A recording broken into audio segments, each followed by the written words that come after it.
Restaurants and romance, empire and opera, fun, surprising experiences at every one of the more than 300 stops on the metro. My name is Lisa. I'm a writer and tour guide. I carry a Canadian passport, but all we'll need is a ticket for the metro system as I show you historic, inspirational, endlessly fabulous Paris. I'd like to share my love for this spectacular city with you, one stop after the next, by way of the exciting Paris metro system. So grab your French phrasebook and put on your walking shoes. We're going to Paris. Next stop, Invalides. Today, we're walking into the heart of Paris politics and history. Welcome to Invalides. We'll see the residence built by Sun King Louis XIV for his wounded soldiers and the site of Napoleon's tomb. We'll go underground to see the famous sewers and above ground to a gorgeous bridge and an interesting American church. This neighborhood is also the home of the French National Assembly, so restaurants here cater to politicians. And supervising it all is the thinker in Rodin's extraordinary museum.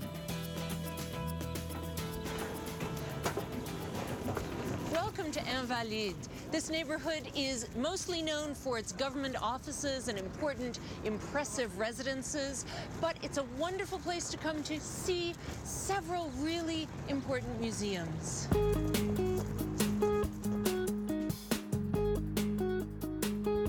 The obvious place to start is right here at the Hôtel des Invalides with its golden dome, one of the main landmarks of the Paris skyline.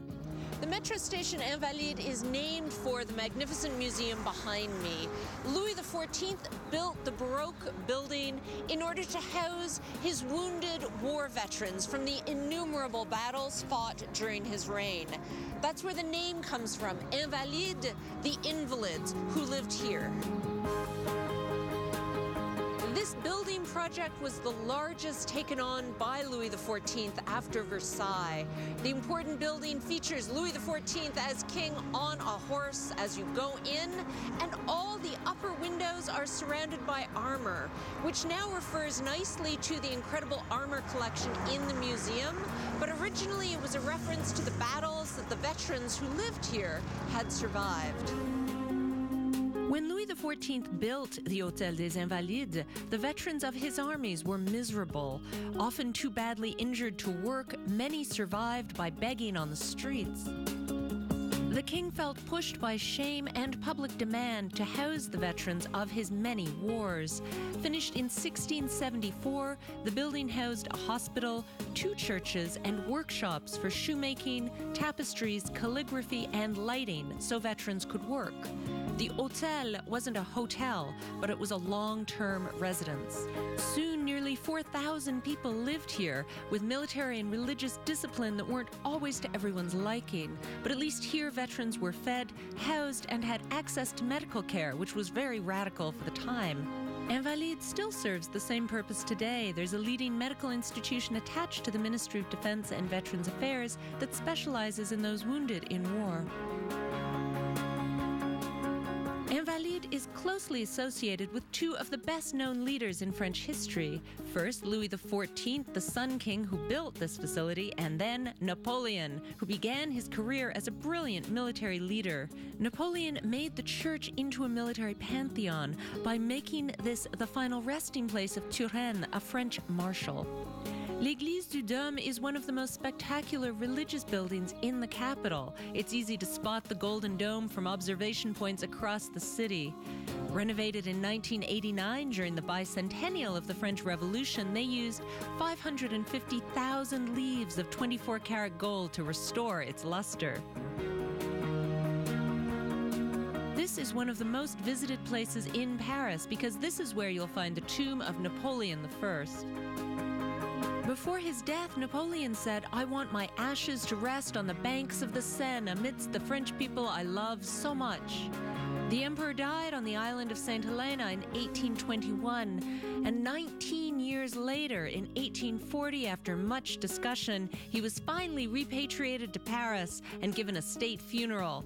Since then, his body has been here in a red stone tomb in this crypt in l'Église du Dôme.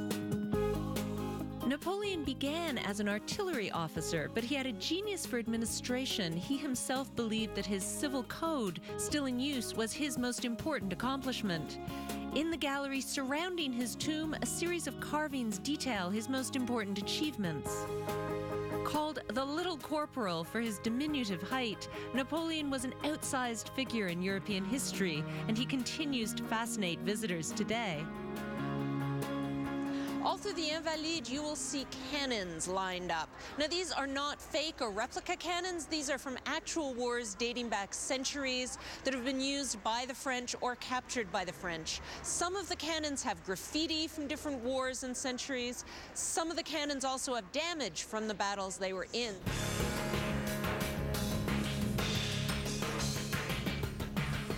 Now, each cannon has its own name and story. This is the misanthrope. It was created in 1842, and it was used in various battles, including one in 1870, where it was damaged. You actually have cannon damage, probably from the Prussians, given the battle, here. And they've got the mark, the name of the battle, and the date when the bombing occurred carved into the cannon. Cannons are expensive. You don't get rid of one just because it's damaged, so they kept using it. Now, some of the other cannons here are even more elaborate because they're from earlier centuries when they treated cannons rather like sculpture. They were so expensive to produce, you made them beautiful and worthy of the king. Now, this is l'Arpenteur. It's 100 years earlier from the other cannon. It's from 1742, and it's much more elaborate. It's also twice as heavy as the later cannons. As they got better at developing the cannons, they made them more streamlined and lighter. This cannon is especially lovely because of its dolphins here. It has crests. It also has the image of how the cannons were transported to get them to the battle. It's actually quite an amazing cannon if you're interested in them as sculpture. The Army Museum has more than just cannons. When you visit, you'll have a chance to survey more than 300,000 objects illustrating the art of war since the Middle Ages.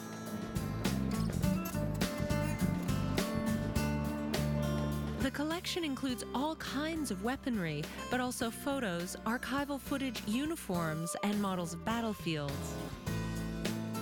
My favorite section of the museum is devoted to the time of Napoleon, showing various personal items belonging to him. Even his horse is here, stuffed, along with Napoleon's pistols and the coat and hat he wore during his exile on St. Helena. The two world wars of the 20th century occupy an essential place in the museum, an important stop for World War buffs. This is a chance to discover many photos and rare archival footage that offer a different perspective. In addition to its collection, the Army Museum also regularly presents special events like concerts, film screenings, lectures, and activities for younger audiences. A great way to learn about the history of the world, even if the museum is dedicated to its bloodiest times. There's one important secret about this Musée de l'Armée, and that is in the summer, if it's hot in Paris, this is one of the few museums that has excellent air conditioning. So it's a good getaway after you've been touring around the neighborhood and you've looked at lots of important buildings and you're a little tired and a little sweaty. Come in here, look at the military relief maps and so on, and just cool off. A visit to the Hôtel des Invalides isn't limited to the museum. Like all important buildings built at the time of Louis XIV, it's surrounded by open spaces designed to emphasize its impressiveness.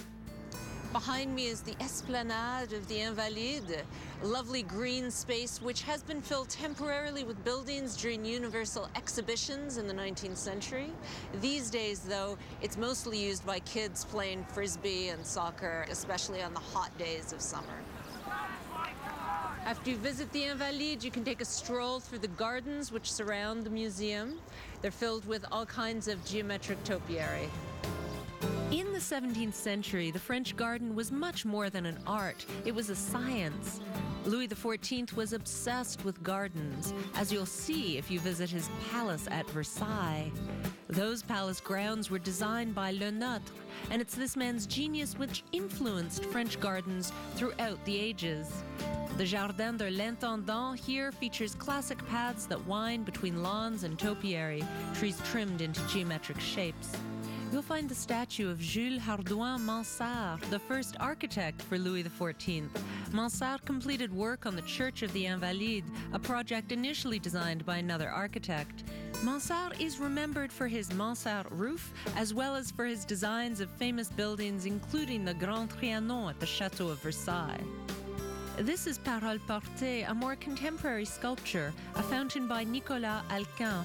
Appropriate for the Invalides, this is dedicated to the memory of all victims of terrorism, whether on French soil or anywhere else on the planet. Now, across from the gardens and surrounded by cannons, come with me to an interesting place to eat right after this.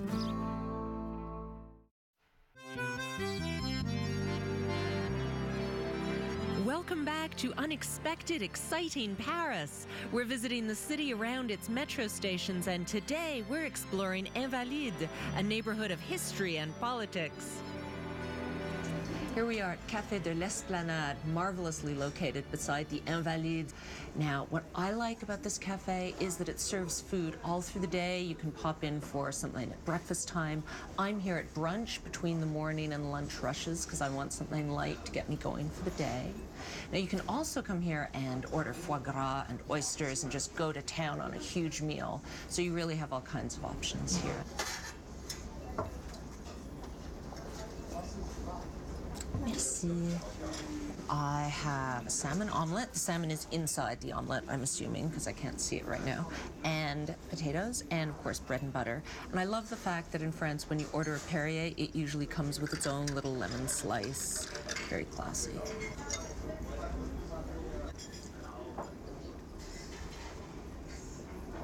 This is a fun place to pause because the decorator of the restaurant picked up on the theme of Invalides. Jacques Garcia has done the decor for a lot of restaurants in Paris. He's very chic as a designer. And what he did for the interior is he's got all of these cannonball replicas as lighting fixtures and cannons as pillars. So you really get this theme of the Invalides. And whenever you look out the window, you're looking at the real cannons of Invalides. So it's kind of wonderful. Now, if we walk up the esplanade of Invalides, we're at the banks of the River Seine. The quays here beside me until recently had a highway running down them. However, the left bank quays here in Paris are protected under the UNESCO heritage sites, so they needed to be renovated and restored. And soon there will be gardens here, performance spaces, and areas to relax where you can enjoy views up and down the Seine. For centuries, the Seine was accessible to all Parisians. It was the essential working river of the city, with riverboats unloading produce, pleasure boats, and even bathhouses.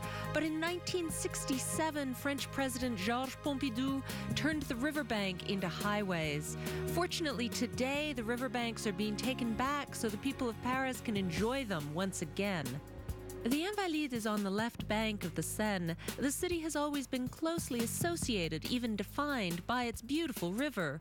But the Seine snakes its way across the French landscape. So over the centuries, Parisians have come to talk about the left bank or the right bank based on the direction the river is flowing towards the Atlantic. And here on the left bank at the Quai d'Orsay, we're just above a different kind of water issue in Paris.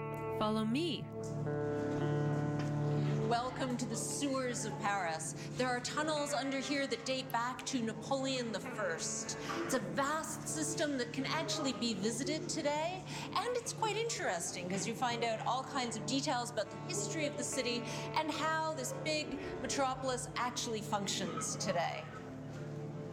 This is an early sewer cleaning machine. This one's from the beginning of the 20th century. You have to imagine them bringing it down into the sewers, opening it up. I mean, all this water and sewage on this side. It's weighted down so the whole thing doesn't tip over on this poor sewer worker. And in order to clean the sewer, what they do is they lever up this trapdoor to let a tiny high-pressure jet of water shoot down the sewer to clean it, because you have to repeatedly clean the sewers of Paris. You can imagine what gets stuck in these. So you let the water out, bring it a little further down, do the whole thing again to keep cleaning the sewer. Now what's interesting about this noise, which is, imagine it echoing down these tunnels, all the rocks that are stuck in the sewer system jangling against this hard metal.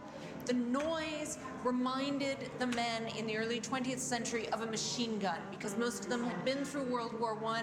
This terrible clanking, it made them think of the rattling noise of a machine gun, so they nicknamed this machine the mitrailleuse, the machine gun.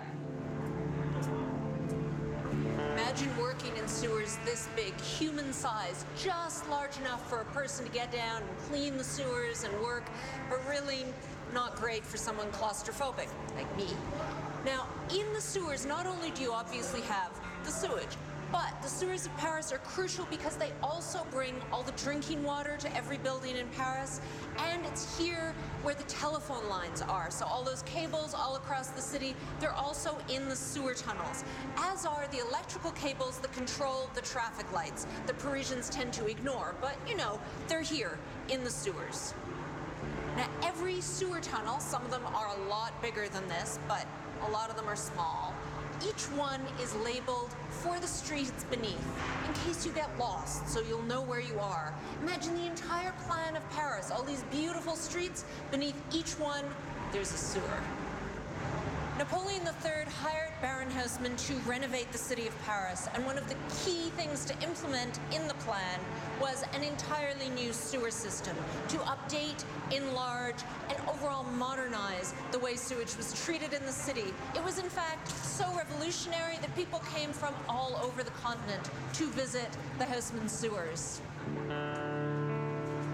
Behind me is one of the boats they used to use to clean the sewers, the large collector sewers, which are almost like canals underneath the city of Paris. Now, in the 1920s, people actually paid to go on sewer tours where they sat in these boats and were dragged along the sewers by sewer workers on the quays pulling chains.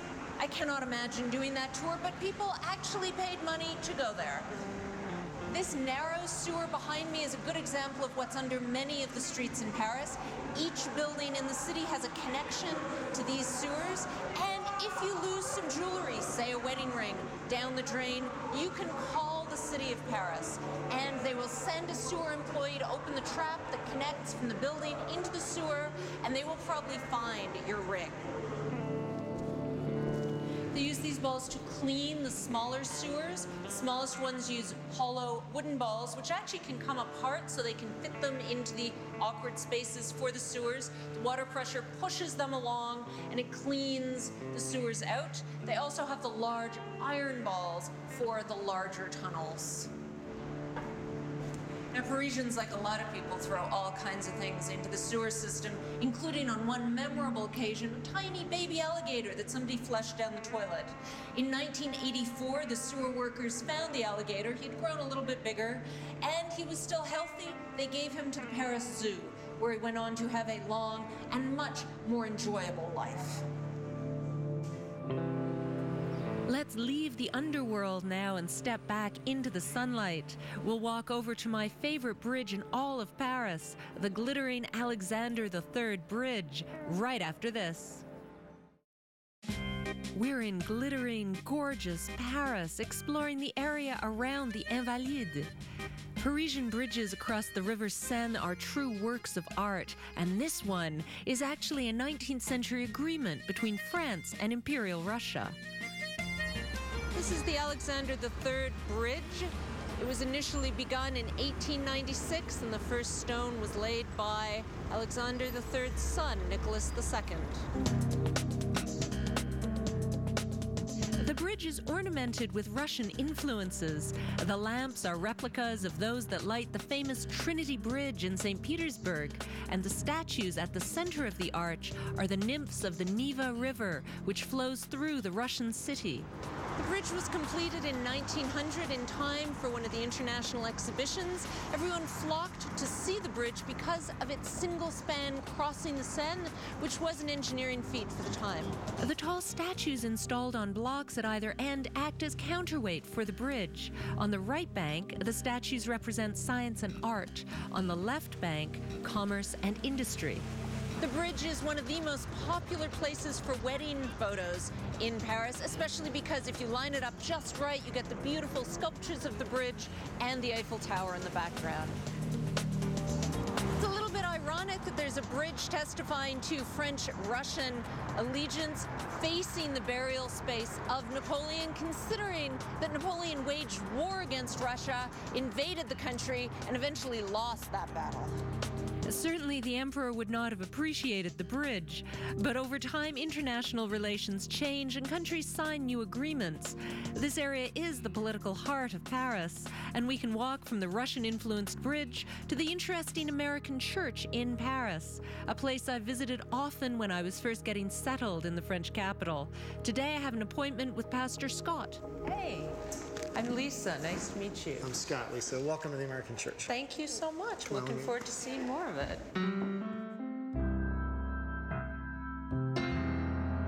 The church started in 1814, but this actual facility was started I think in 1926 and finished in 1931.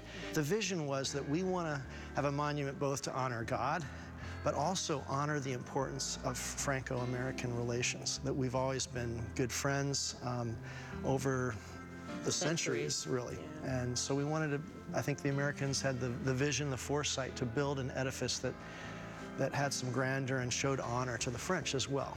You know, we wanted to contribute something beautiful to this city. The American Church is also an open community center offering educational, cultural, and social services. There are support groups for refugees, sports facilities, and a popular free bulletin board advertising housing, jobs, and everything a newcomer to Paris might need. Is it mostly Americans in your congregation and in your community, or what's the breakup? It used to be, Lisa, but right now we have about 40 or 50 different nationalities, obviously from around the world. So visually, this place is packed on a Sunday. We have 3 services, but you know, whether it's the traditional or the really contemporary, you know, bring your earplugs, kind of rockin' contemporary worship, it's very international. And so it looks like the UN. I love that about this community.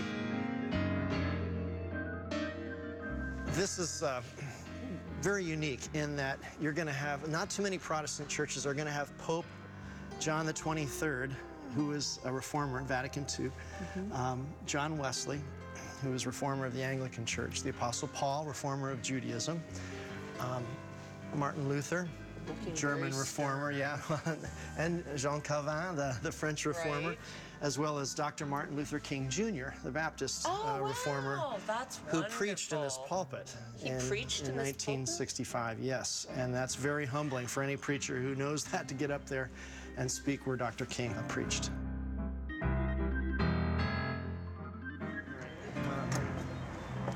The board! And I bring back memories to you, yeah. Little furnished studio, yep, that would be That's neat, it. Basically. A lot of students, a lot of au pairs, people that are recruiting for English teachers, yeah. A lot of apartments and jobs that people are looking for advertised here. Thanks so much for the tour, Scott. Really appreciate it. You're very welcome, Lisa. Glad you could stop by, and my pleasure. Hope we'll see you again soon. Yeah, hopefully for a concert. Sure. Now that we've visited the first established American church outside the United States, let's drop by a Canadian institution just a few blocks away. This is the Canadian Cultural Centre, which opened in 1970 in a rather nice old private mansion overlooking the esplanade of Invalides. Here it was open to foster cultural exchange between France and Canada, and every month there's a nice selection of exhibitions, film screenings, and readings open to the public and often free. Parisians tend to imagine Canada as a place buried in snowdrifts 10 feet high, with all kinds of wild animals and red uniformed mounted police riding around on horseback. So this cultural center corrects some of those assumptions. In addition to the exhibitions and events presented here, there are different features such as information sessions, a large research center, and a kiosk for those in France who wish to study in Canada. Now, if you follow me along behind the Esplanade of Invalides, I'll take you to one of my favorite gardens in Paris with the works of the great sculptor Rodin right after this.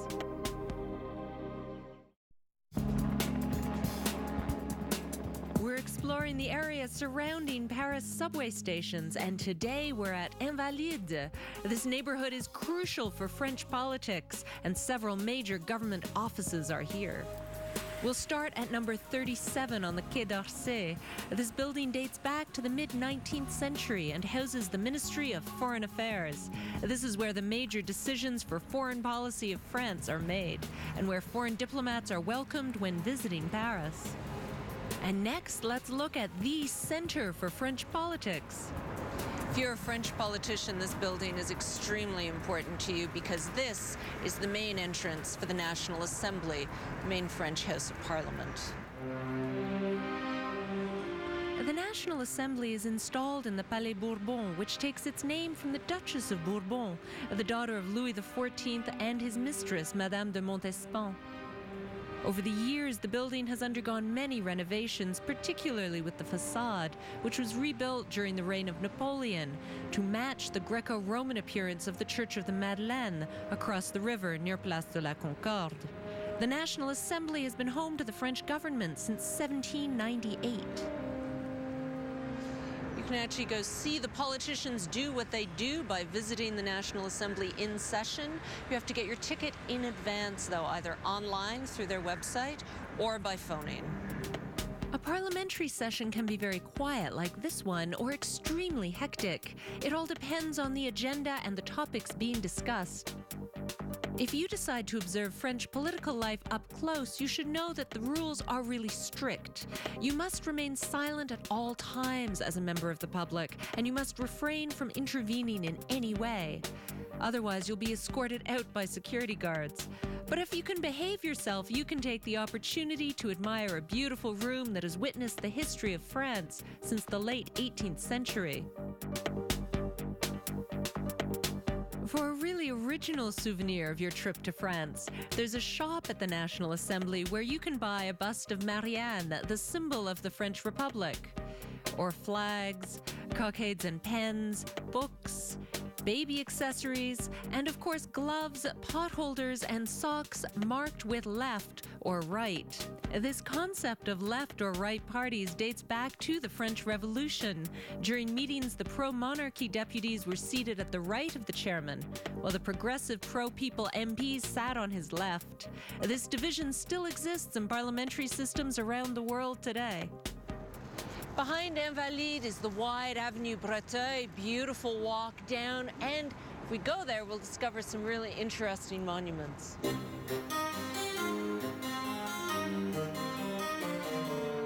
This is a wonderful statue of Louis Pasteur, put up in 1908. He actually lived not far from here. Pasteur, of course, is famous for pasteurization.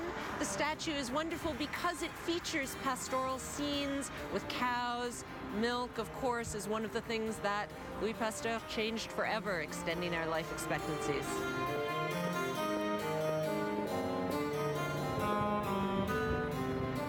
This monument commemorates 4 local personalities, one medallion for each of them on every side. We're starting with Valentin Houy, who actually started the first Institute for the Blind. He's also important because it was one of his students, Louis Braille, who invented Braille, allowing the blind to read. The next man of science commemorated on the sculpture is Eugène Bouchu. Now, this doctor worked in the nearby children's hospital, and he invented the process of intubation, essential for modern surgery. Around here, we have another man of science. The name of the square is Georges Mulot, after Louis-Georges Mulot, who actually discovered the first artesian well by drilling here in Paris in 1841. There's actually a fountain just below his medallion. And the 4th person on this memorial is a little bit unusual. The fourth person on this monument is actually a woman, Rosa Bonheur. She's not a man of science, she's actually an artist. She was a painter who won the Légion d'honneur. She was also incredibly knowledgeable about anatomy. She won the right to wear men's clothes so she could go to the slaughterhouses and draw animal anatomy. So she's appropriate for this monument, not only in that she was interested in the way things worked, and she's from this neighborhood, which is what this monument is commemorating. So the fourth person is actually a painter. Now let's stay in the artistic mindset and visit the Rue de Varennes to see the work of incredible sculptor Auguste Rodin. Starting in 1908, Rodin would come in from his home in the suburbs every morning and spend the day here, drawing in his studio space. Originally, it was an hôtel particulier that was crumbling and used by a number of artists as their studios. Gradually, though, the city evicted all the artists except for Rodin, who negotiated slowly and finally won the right to have the building turned into a museum dedicated to his own work. All the work exhibited in the garden of the Hôtel Biron displays the genius of this artist who revolutionized the world of sculpture in the 19th century. Rodin stepped away from the neoclassical tradition of the time. Instead, he focused on emotional interpretation, sculpting the human body into expressive gestures and flowing lines. It's hard to believe that at the beginning, Rodin struggled very hard. After failing the entrance examination to the École des Beaux-Arts 3 times, he embarked on various paid construction projects, including the Paris Opera and the Commodity Exchange in Brussels. Over the years, he exhibited his personal works, but was rejected widely because his style was too innovative for the time. In 1875, at the age of 35, he fulfilled a dream by visiting Italy and experiencing its artistic treasures. The works of Michelangelo ultimately had a significant impact on the rest of his career. Inspired by his trip, he created the statue L'Homme Errant. This statue triggered a controversy because it was too perfect, and Rodin was accused of having cast his model. After this, Rodin never again perfectly represented the human body and focused on expressive movement. Rodin now is famous not only in France but around the world. His sculptures for La Porte d'Enfer, or The Gates of Hell, is a work that took him several years. Inspired by Dante's Divine Comedy, it has more than 200 figures that were reproduced individually in various formats. This, the final version, was cast in bronze after Rodin's death. Multiple copies exist in California, Switzerland, and Japan. Among Rodin's works that are most widely reproduced, it's probably The Thinker that you remember most. You're probably already familiar with the statue of the naked man deep in thought about the fate of the universe. The original model was created in 1880 and measures only 28 inches tall, but the garden's main version is life-size. Each of the sculptures exhibited here bears the mark of its creator, a man who had extraordinary talent and sensitivity, which he brought to bear on the art of sculpture, reproducing not only the human shape, but the full range of our emotion and expression. The Musée Rodin is located on Rue Varennes. So after you visit the museum, it's well worth strolling down Varennes to look at the facades of some really beautiful historical mansions.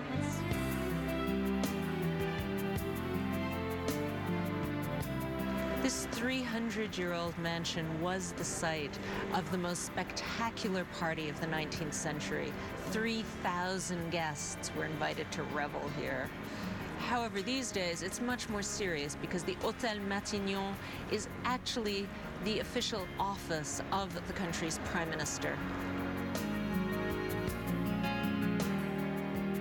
56 Rue de Varennes is one of my favorite buildings on this street, partly because of the beautiful shell above the entranceway, and also because surrealist poet Louis Aragon lived here in the latter part of his life with his muse Elsa, and they both spent hours writing in this building, which seems incredibly romantic to me.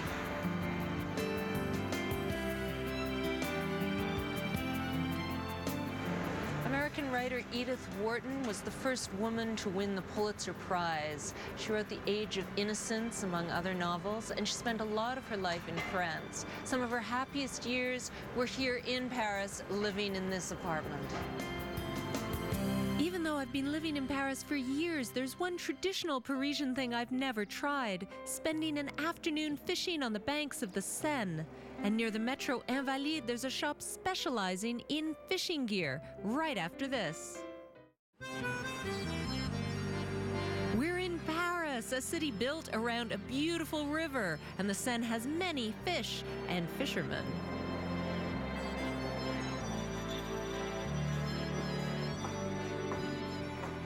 Welcome to Des Poissons Si Grands, a shop devoted to fishing right in the center of Paris. Now, I thought the title of the shop referred to the old fisherman's saga of, oh, I caught a fish so big, so big. But actually, Des Poissons Si Grands is a much more poetic name. It's the title of a book written by a resistance fighter, and it's also a biblical reference. The owner of the shop hopes that Des Poissons Si Grands is the kind of title that makes people want to dream. In fact, the shop has all kinds of fabulous souvenirs if you're passing by, and it has every possible thing you could possibly need to go fishing anywhere in the world.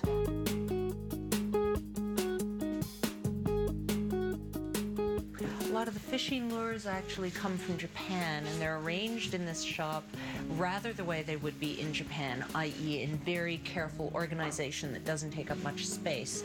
So we've got a couple of different layers here. 1, 2 layers of lures. There's even a 3rd layer right at the back for every possible lure you might want to need in your fishing trip. Because a lot of the clientele that comes to Des Poissons Si Grands is actually looking for equipment for their holiday sports fishing event. So the French have a reputation of being a little bit obsessive, and they like to come here to get exactly the perfect thing. And in fact, there's a joke here that the French are very precise, whereas North Americans tend to be a little more relaxed about fishing. They go fishing with, a cooler, their family. They go to have a good time. The French, however, might spend 3 days shopping and preparing and researching for about 10 minutes of actual fishing. They're both good positions to take, people here believe, but they're a little different. I, on the other hand, want to know about fishing in Paris. Actually, fishing in Paris these days is called street fishing. You can go fishing in the Seine or in the canals. And that's what interests me. One of the people who works here, Hugo, used to do competitive fishing in this, so I'm going to get him to help me out. Hugo? Salut. En fait, bonjour. Je cherche tout l'équipement pour aller pêcher dans le canal, s'il vous plaît. Pas de souci. On va commencer par les câbles. Okay. The first step, find the right fishing rod. This one weighs almost nothing. It would be perfect for the canal. It would be easy to carry there as well. Then find the right reel to buy. Nice. Super smooth. Okay. Very nice. I've only ever fished with really beaten up fishing rods belonging to older cousins, so this is very spectacular. Okay. And to attract the fish, we need the right lure. The tricky thing is choosing the right one. Okay, actually, if I'm going to be fishing in Paris, I have 2 options for what will really make the fish happy. One could be quite a neutral lure, one of these colors, kind of a nice rainy Paris day color. Or I could go for something really flashy like this, which the fish might really go for because he's having kind of a slow, gray, Paris-y day, and all of a sudden there's this bright orange neon thing, so he might want that. Interesting choice. Now, if you don't feel like packing up an entire fishing rod and lure setup to take home with you, you can get a wonderful, small, easy-to-pack souvenir like a corkscrew or a knife from the old French company La Heule here. They're quite beautiful knives. La Heule is a wonderful knife. It's one of the most famous brands and one of the oldest knife makers in France. They always have this bee on them, and it's a fabulous souvenir because of the corkscrew. And you always need a corkscrew, right? And it's the perfect thing whenever you open a bottle of wine. When you're back at home, you'll think, this fabulous fish shop right near Invalides. you've bought the perfect souvenir before you head home, there's a great place to eat at the Aérogare des Invalides. This building was built in 1867 as a railway station to bring people to the Esplanade of Invalides to inspect temporary buildings set up for the Universal Exhibition of that year.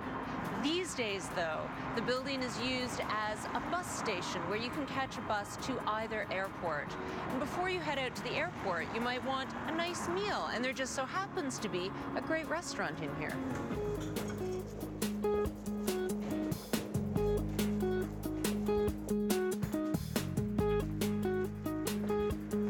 Restaurant Chez Françoise is very close to the corridors of power. It's right near the Assemblée Nationale and other government offices, and it's long been the favorite lunch spot for politicos. Now we're coming here for dinner when it's quieter and more intimate, but if I were the president of the French Republic, I would have my chauffeur drive me up here to the very discreet driveway, specially connected to Chez Françoise, out of sight from any of the press. And I would come here and have lunch with my cronies. Would you like to know who cooks for the President of France? We'll talk to the chef right after this. In the political heart of Paris, stopping at the restaurant Chez Françoise, just steps from the French Parliament, l'Assemblée Nationale. Eating here, we dine surrounded by the political elite. Chez Françoise was installed here as a restaurant in 1949, right when it was becoming fashionable to leave for the airport by bus from this aérogare. So the idea was that you would come here, have an elegant meal. In fact, they used to announce the bus departures here during this beautiful restaurant meal. Now, the name Chez Françoise is a little romantic story because the man who ran the restaurant was in love with a woman whose second name was Françoise. Albertine Françoise is the reason this restaurant has the name. Now today, you might not get the bus announcements telling you when your bus is departing for the airport, but this is still a wonderful, intimate place to have a beautiful French meal before you head home again.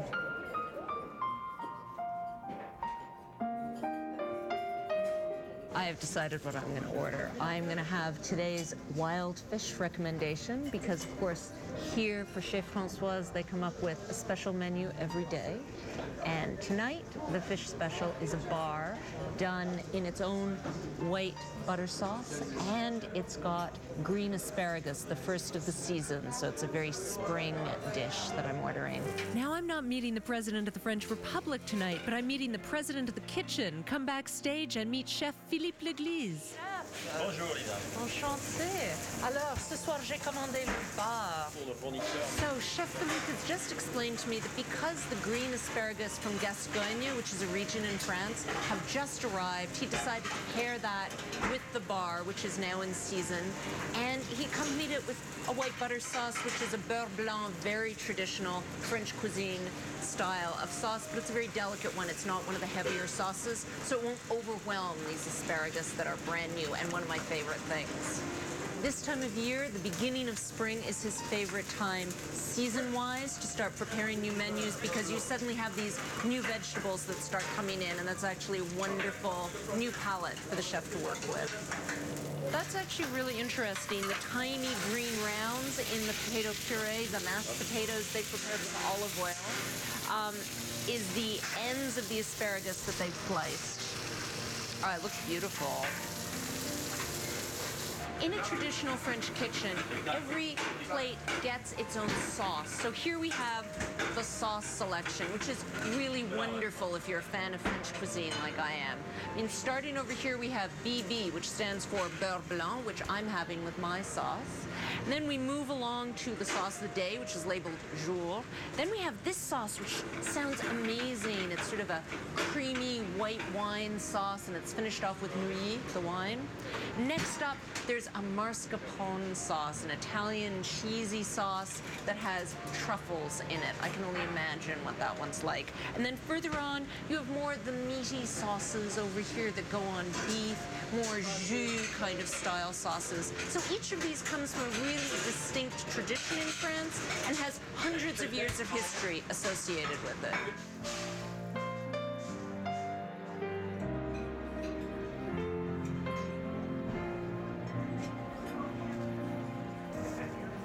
Oh, merci, ça a l'air délicieux. Un très bon appétit.